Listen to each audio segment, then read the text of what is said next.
So I wanted to take a minute to talk about the gutters. If I was asked what the most valuable thing on this house, this entire house was, I'd have to say it's the gutters. Um, this is an old foundation and it's on a hill. So there's all sorts of issues with old basements and so forth that all of them are that way.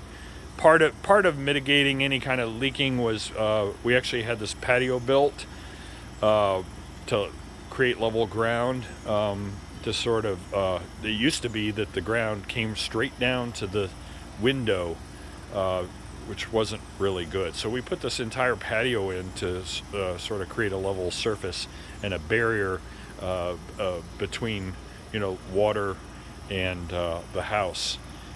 But the other thing is the gutters, and so when it rains, it's kind of pleasing to watch all that water, and there'll be a lot of it too that comes out that downspout across the way and down off the roof.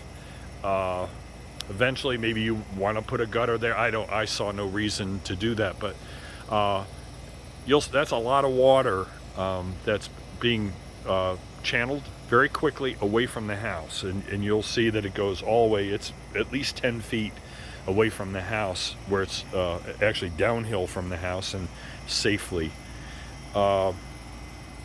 Naturally, obviously, there's a lot of leaf cover, and in the fall there's continual leaf debris falling on the roof, and then you'll get some windstorms that'll blow it off, but occasionally you'll get rainstorms in the fall, and so the leaves start to accumulate, and they're going to accumulate in the gutter.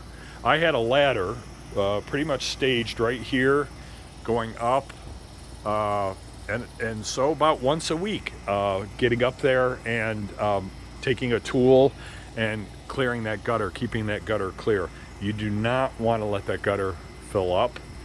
I felt pretty comfortable up there, going up there, and because I could keep an eye on what was going on the roof. You don't really have to, but it was I like doing it, and so I would keep leaves off the roof and so forth. Again, no requirement in terms of leaves on the roof, but the gutter's the issue. And so and this is about once weekly I did this. I don't know if you're going to feel comfortable staging a ladder right, and this is where I put it, right here where the recycling container is, up to the top there, and just jog up there and shovel this debris out of the gutter. If you're not comfortable doing that, I would recommend gutter guards, and gutter guards can range in cost from very expensive to extremely inexpensive solutions, like if you roll mesh wire, like a roll of wire mesh down the length of that, just to ensure that the leaves aren't collecting in the gutter, which is a very inexpensive do-it-yourself kind of solution to solve the problem. Or you can get like full-blown gutter guards. I think you have the phone number for the guy who did the new gutters, did the gutter replacement. I don't remember if Jan gave it to you or not, but he's very inexpensive, and he'll work with you to try to come up with a solution that's suitable for you. But again, I cannot, if there was one thing about this house is, I talked about the stove a little earlier. You don't want fire, and you don't want water, and so keeping those gutters clean in the fall is paramount. The other thing is obviously you have no lawn to mow, which is wonderful. On the flip side, the fall can be a little overwhelming with the leaf cover. I have a full-blown leaf blower, two-stroke leaf blower, and generally speaking, you blow down hills, except this upper reach. I kind of blow up into the wisteria, but the rest of it from the wall down, you're kind of blowing on either side of the house and down. And what I would frequently do is put a tarp down toward the bottom and collect the or blow it out to the road onto a tarp, and then with my truck drag the tarp up all the way up to the upper lot and dump the leaves in the upper lot, where they make nice compost. And it's daunting. The fact is that all the benefits you enjoy not having a lawn to mow in the summer, it makes up for it in the fall when you have to deal with leaves. The wisteria is, well, we weren't going to use Monsanto to get rid of it. It probably would. There was a mother vine in the front there that a neighbor chopped down, and that's when the fun began, because it was all somewhat contained, even though it was choking a lot of trees in that one area near the mother vine. It just sort of metastasized, and now you've got this wisteria. You have to stay on top of it.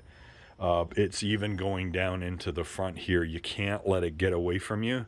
So you want to get out and cut the wisteria very aggressively. It'll pop out. There's none there right now, but in the summer it'll start popping out, and you have to get on it. Like I see some right near the mailbox already developing. You have to aggressively get rid of that wisteria. Otherwise, it'll just overtake this front yard completely. In the upper yard, there's wisteria that we cleared the driveway. One thing you could do it's actually kind of meditative to do is the wisteria starts developing runners into the driveway, like about around the height of your face. And you don't need any tools or anything to do this. Is you just go up there every day, and those runners will grow like a foot a day. You'll be surprised when it's really rainy. And just snap them, bend them till they snap, and then it keeps the wisteria from growing into the driveway area. That's if you want to keep that driveway intact. We actually paid a lot of money to have that driveway cleared like that. For a variety of different reasons, we needed it, and so it's probably a good idea. I don't know. It's your option. If you want to let it grow in, you can. But I would every day or every couple days go up there and bend those runners until they snap, and the wisteria will just keep growing vertical more and more and more. You could try to eradicate it. There's only two ways, mechanically or chemically, and mechanically is just not even an option unless you want to take out all the trees, and then the other way is chemically with Monsanto and just keep hitting it and hitting it and hitting it. We didn't want to do it because it's uphill, and so like all that comes downhill, and so it's a battle. I'm being honest with you, it's there, and it there's even a tree we planted up there that you're going to want to keep clear. You can probably see it behind the pine tree there. There's a pine tree, and behind there's another tree.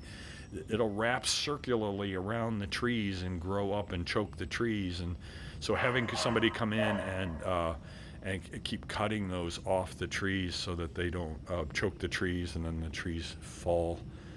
The property used to have poplar all around it, like scary poplar. There was a poplar tree right here that was over 140 feet tall, 20 tons.